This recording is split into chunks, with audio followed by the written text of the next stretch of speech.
Yo guys, तो आज हम आ चुके हैं यहाँ पे स्कूल में तो ये पूरा लोग प्रेजेंटेशन देने, और यहाँ पे अभी हम सेटअप कर रहे हैं। ये हमारी पूरी टीम हमारे साथ जुड़ चुकी है। Introduction they Apna. My name is Ganesh Dange from finance BBA। ये हमारे कॉलेज का बंदा है और ये मेरे क्लासमेट है। इसका नाम क्या नाम है इसका? राज पवार। हम फर्स्ट ईयर BSc से है और ये उसका फ्रेंड है फर्स्ट ईयर BBA। और दिस इज द स्टूडेंट आर ये इन 10th 80 पावर स्कूल के बच्चे हैं। यहाँ यहाँ पर हमारा फर्स्ट प्रेजेंटेशन हो रहा है, फर्स्ट टाइम। एक भाई राहिला ना, Ranveer from Ranveer commerce 12th। ए ज्याला यायचं तयार आहे। आमचं पंतप्रधान आहे गाईस, आमचं पंतप्रधान आमचं पंतप्रधान झालेलं आहे गाईस। काय नाव तुझं? बस आर्यन डांगे। आर्यन डांगे। हे पोरं आहे आमची काय फीडबॅक साठी या ठिकाणी सेशन झालं ना?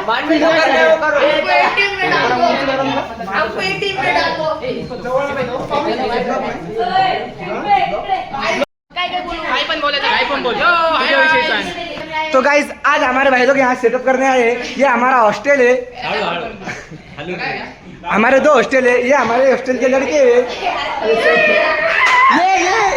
ये राज। हाय गाइस, तो ये भाई लोग हमारे पास आए हैं सेटअप करने।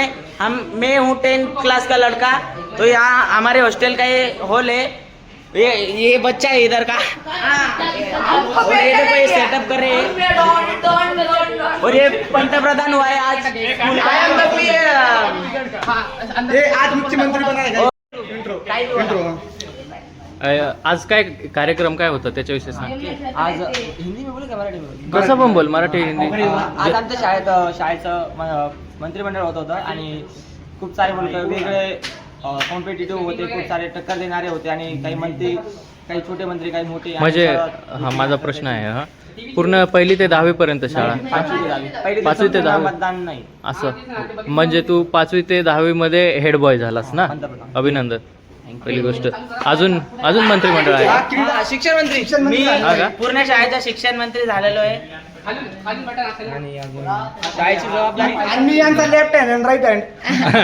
काय नाही काय नीचे टीवी चालू हो चुकी है, आप देख सकते हैं। बोला आप देख सकते हो क्योंकि आप अंधे नहीं हो। बोल बिंदास गाइस, मैं 9th क्लास में हूँ गाइस। मैं इधर हॉल में खड़ा हूँ और ये मेरे दोस्त हैं। ये हमारे फाउंडर है गाइस, राज पवार। बहुत मेहनत कर रहे हैं। मोदी जी जब बड़ा है सबका पकड़। और ये गणेश भाई है, ये भी कुछ सेटअप कर रहे हैं। लैपटॉप में कुछ तो कर रहे हैं और वो करने के लिए मैं उनको मदद करता हूँ। गाइस, ये बच्चा हमारे स्कूल में पढ़ने वाला है। गणेश भाई की मीटिंग सीधे मेसी से रोनाल्डो मेसी रोनाल्डो।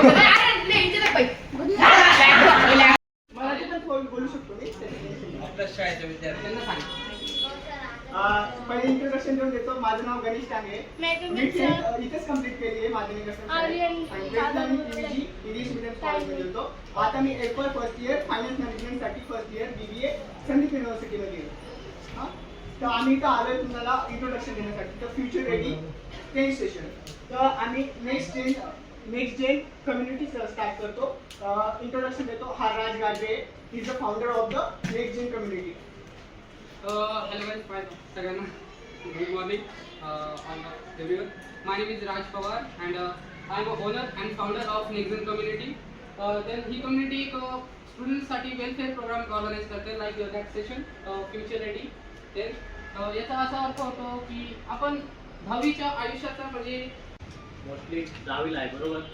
आता 10वी नंतर आपण जाणार आर्ट्स, सायन्स, कॉमर्स। आपण सगळे मराठी शाळेचे विद्यार्थी आहोत, तुम्ही पण कदाचित मराठीच आहेत ना सगळे? हो, ठीक आहे।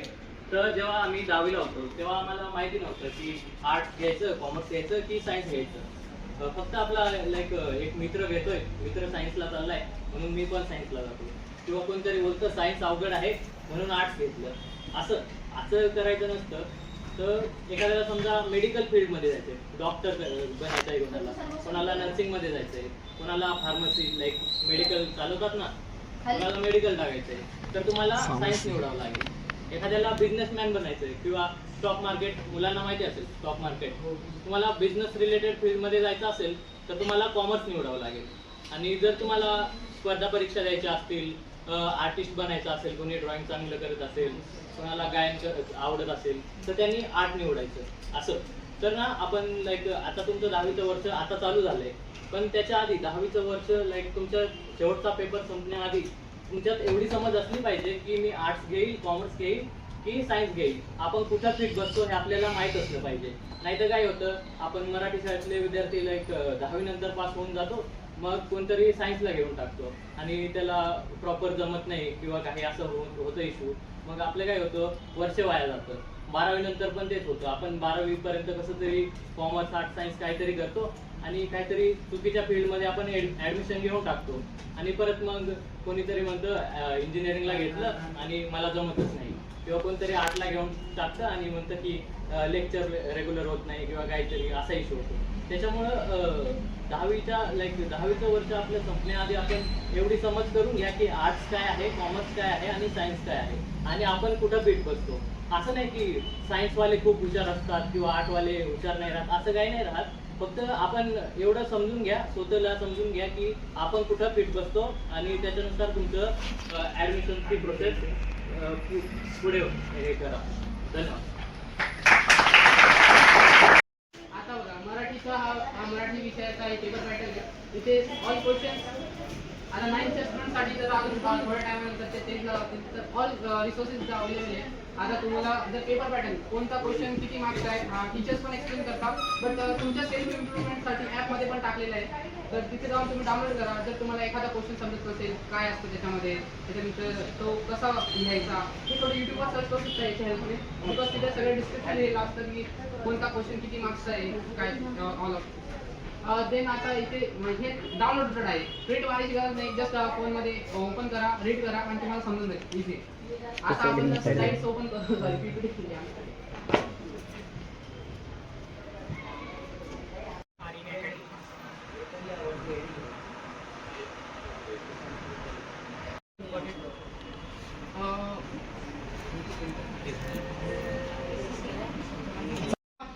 ट्वेल्थ नंतर तुमचं काय प्लॅन आहे करायचं ते लिहा. 11th 12th कोणत्या फील्डमध्ये करायचं तुम्हाला, कॉमर्स, सायन्स? फीडबॅक दे. किती समजलं तुला? काय पण बोल. काय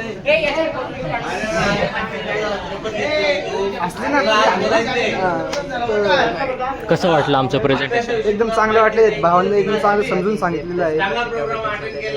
काही नाही, आम्ही आहे म्हणून चांगलंच नको सांगू. काही जर इम्प्रूव्हमेंट असेल ते पण बिंदास.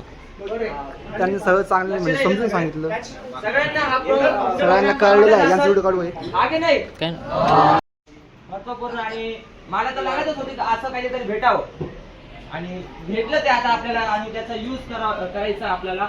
आणि त्या दादांनी आपल्यासाठी चांगले ते केलं आणि त्याचा उपयोग कसा करायचा आता ते आपल्याला ठरवायचं आहे. तर त्यांच्यासाठी 3 टाळ्या वाजून त्यांचा